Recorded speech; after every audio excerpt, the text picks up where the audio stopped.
Bismillahirrahmanirrahim. Assalamualaikum warahmatullahi wabarakatuh. Selamat pagi anak-anak semuanya. Dalam kesempatan kali ini Pak Niko akan menyampaikan bab ke-6 kelas 9. Terakhir kemarin kita sudah mengupas tentang listrik dinamis. Dan alhamdulillah kita banyak sekali dapat informasi tentang kelistrikan dan pemanfaatannya di dalam kehidupan sehari-hari. Nah, kali ini kita akan membahas tentang kemagnetan. Jadi sebenarnya masih ada sinkronisasi bab kemarin dengan sekarang. Kemagnetan dan pemanfaatannya dalam produk teknologi. Tetapi ingat, ternyata magnet ini juga sangat bermanfaat untuk kehidupan manusia, hewan, dan tumbuhan. Oke, yang akan kita pelajari adalah pemanfaatan magnet untuk migrasi hewan. Yang pertama, kemudian kita harus mengetahui tentang dasar magnet itu sebenarnya apa sih, dan penggunaan magnet di dalam produk teknologi. Di sini bisa kita lihat ternyata makhluk hidup itu juga memanfaatkan magnet untuk mendeteksi lokasi gitu.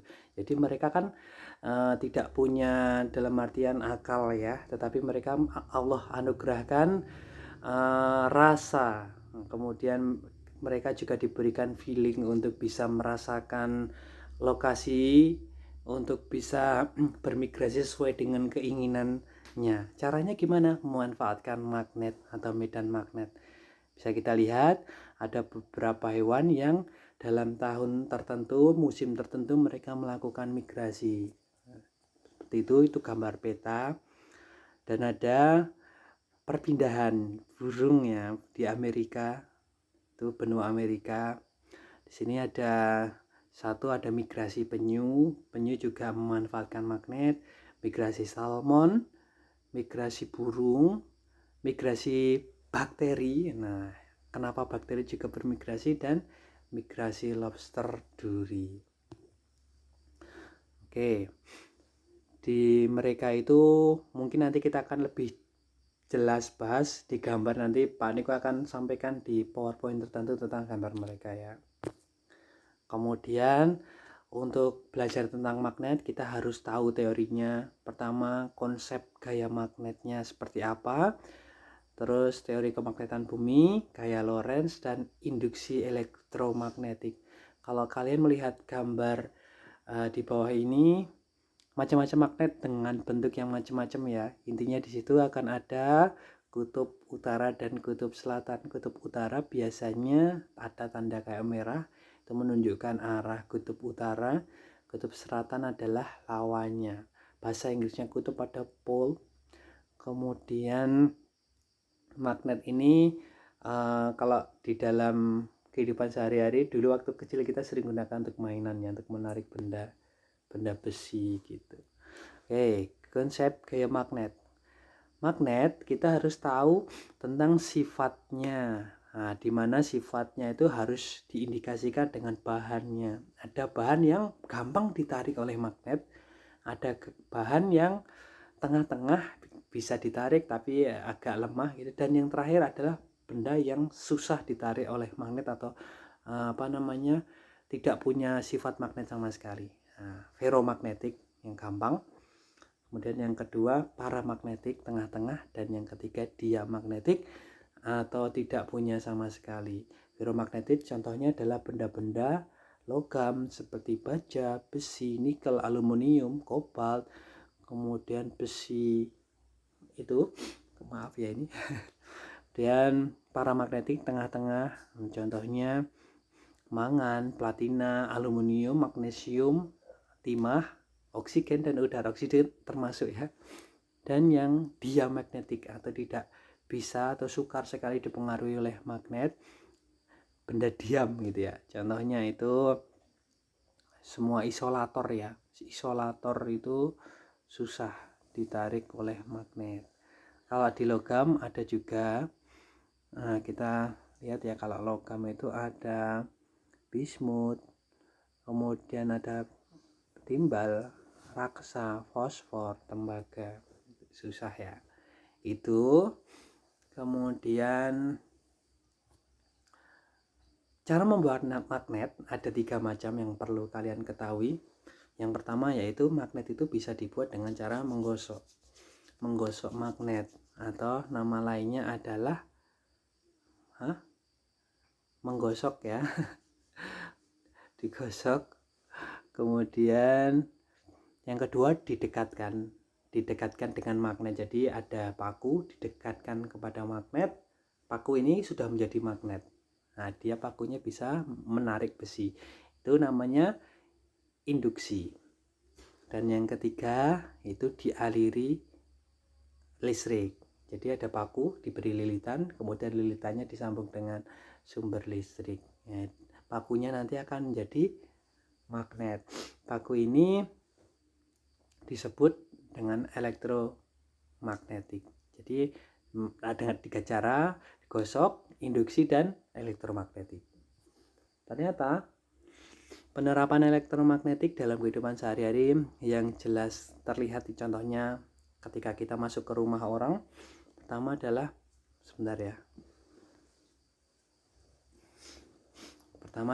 bel. Bel listrik itu sangat memanfaatkan magnet karena untuk menggerakkan sampai bunyi itu dengan magnet. Kemudian relay itu juga dengan elektromagnetik. Intinya ada sesuatu yang ditarik gitu. Kemudian untuk menghilangkan sifat magnet, ini ada 3 cara juga. Membuatnya 3 cara, menghilangkan 3 cara. Pertama, dipukul-pukul magnetnya, nanti akan lama-lama hilang sifat magnetnya. Kemudian dibakar atau dipanasi dengan api.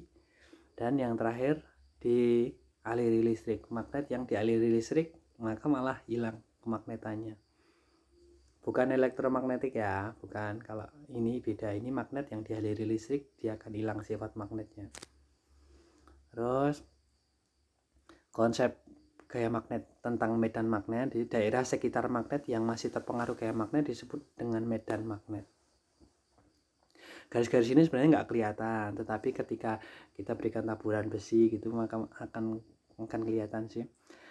Garis-garisnya ini selalu keluar dari kutub utara masuk kutub selatan. Ingat, dari utara ke selatan. Utara biasanya atas ya, utara selatan. Semakin rapat garis gaya magnet, maka kekuatan medan magnet semakin besar, semakin baik gitu. Jadi rapat tidaknya. Biasanya yang rapat itu yang dekat dengan kutub ya. Oke. Itu induksi magnet ini kalau hukumnya namanya hukum Lorentz ya. Medan magnet digambarkan dengan adanya garis gaya magnet yang tadi, terus kaidahnya dengan genggaman tangan seperti ini. Dan genggaman tangan kanan menjelaskan hubungan antara arah arus dengan arah garis gaya magnet yang dihasilkan. Jadi berdasarkan kaidah ini, ibu jari sebagai arus, sedangkan genggaman keempat jari lainnya merupakan arah garis gaya. Ini yang disebut dengan gaya Lorentz, arus arah garis gaya. Kemudian di teori kemagnetan bumi ini tentang kompas, ingat arah utara biasanya disimbolkan dengan atas, bawah, selatan. Kutub kemagnetan bumi mengakibatkan jarum kompas bergerak dari utara dan selatan. Kutub utara bumi berdekatan dengan kutub selatan kemagnetan bumi, dan kutub selatan berdekatan dengan kutub utara magnet bumi. Ingat, selalu terbalik. Namun letak kutub kemagnetan bumi tidak berimpit dengan kutub bumi, sehingga mengakibatkan penunjukan arah jarum kompas tidak tepat menuju kutub-kutub bumi. Dengan demikian akan terbentuk sudut deklinasi. Nah, sudutnya itu disebut dengan sudut deklinasi yang dibentuk oleh jarum kompas dengan arah utara dan selatan bumi. Selain itu juga terbentuk inklinasi, yaitu sudut yang dibentuk dari penyimpangan magnet terhadap arah barat dan timur geografis. Deklinasi sama inklinasi, ingat ya, untuk pengetahuan aja. Yang tadi gaya Lorentz itu rumusnya F sama dengan B I L, bil, F bil ya, bil B itu kuat medan, I itu kuat arus, L itu panjang kawat. Jadi gaya Lorentz itu persamaannya bil. Gaya Lorentz, gaya yang timbul akibat interaksi penghantar berarus dalam medan magnet. Kemudian penentuan arah gaya dipengaruhi oleh arus dan medan magnet tadi ya. Metode ini dikenal dengan kaidah tangan kanan. Tinggal dimasukkan F sama dengan Bill. Nah, terus induksi elektromagnetik. Induksi elektromagnetik itu peristiwa timbulnya suatu tegangan listrik akibat medan magnet yang berubah-ubah yang diinduksikan terhadap penghantar. Tegangan yang dihasilkan oleh peristiwa induksi elektromagnet disebut gaya gerak listrik induksi. Nah, jadi magnet itu bisa menghasilkan listrik. Nah, persamaannya seperti di bawah ini, meskipun ini nggak nampaknya, tapi nanti bisa kita bahas. Kemudian gambar yang di samping di bawah ini, banyak peralatan sehari-hari yang menerapkan prinsip induksi magnetik. Jadi magnet yang menghasilkan listrik. Ingat, induksi elektromagnetik adalah magnet yang menghasilkan listrik seperti dinamo, generator, dan transformator. Di bawah kiri itu dinamo, yang di atas transformator, yang di bawahnya generator. Intinya sama-sama akan menghasilkan listrik. Oke ya. Kemudian yang perlu detail adalah tentang transformator. Jadi transformator itu adalah alat yang mengubah nilai tegangan listrik dalam suatu rangkaian listrik. Jadi bisa jadi menaikkan tegangan listrik, bisa jadi menurunkan tegangan listrik. Kalau menaikkan tegangan listrik disebut transformator step up. Kalau menurunkan tegangan listrik, transformator step down. Ya. Jadi step up itu berarti sekundernya lilitannya lebih banyak. Sekunder itu sebelah kanan biasanya. Atau tergantung sih, bisa kanan atau kiri gitu, tergantung masing-masing. Intinya keluarannya lebih besar berarti step up. Kalau yang keluarannya lebih kecil step down atau menurunkan tegangan listrik. Bisa dilihat di gambar ya. Intinya lilitannya kalau step up itu dibuat lebih banyak sekundernya itu lebih banyak, sehingga sekundernya itu nanti akan menaikkan tegangan listrik. Kalau step down itu jumlah lilitan primer pada step down lebih banyak daripada sekunder. Jadi yang kiri primer itu lebih banyak, sekundernya keluarannya lebih sedikit, sehingga step down. Oke. Sedangkan transformator itu ada beberapa hubungan. Nah, ini ada hitungan tapi ini nggak kelihatan di poinnya. Terus ada contoh soalnya menaik F bil tadi ya, tinggal dikalikan untuk menghitung gaya Lorentz. F sama dengan BIL bil.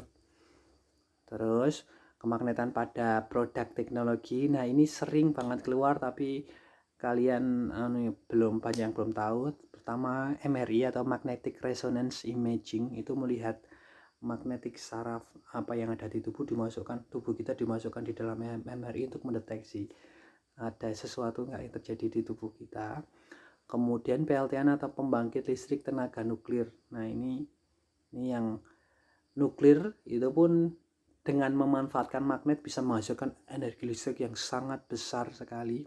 Dan kereta maglev. Nah, di situ ada levitation. Jadi kereta yang sangat cepat, atau kalau di Jepang Shinkansen, dia itu relnya itu nggak nempel gitu karena memanfaatkan magnet, sehingga kecepatannya sangat cepat, bisa sampai 500 km per jam. Kalau ke Jogja misalnya dari Magelang ya harusnya kita 1 jam, kalau 600 km per jam jadi maksimal 10 menit sampai itu dengan kereta Shinkansen itu. Levitation dengan tanpa menyentuh relnya. Ya, itulah yang bisa kita bahas di kemagnetan. Sampai ketemu di materi yang lain. Terima kasih. Mohon maaf kalau ada kesalahan. Wassalamualaikum warahmatullahi wabarakatuh.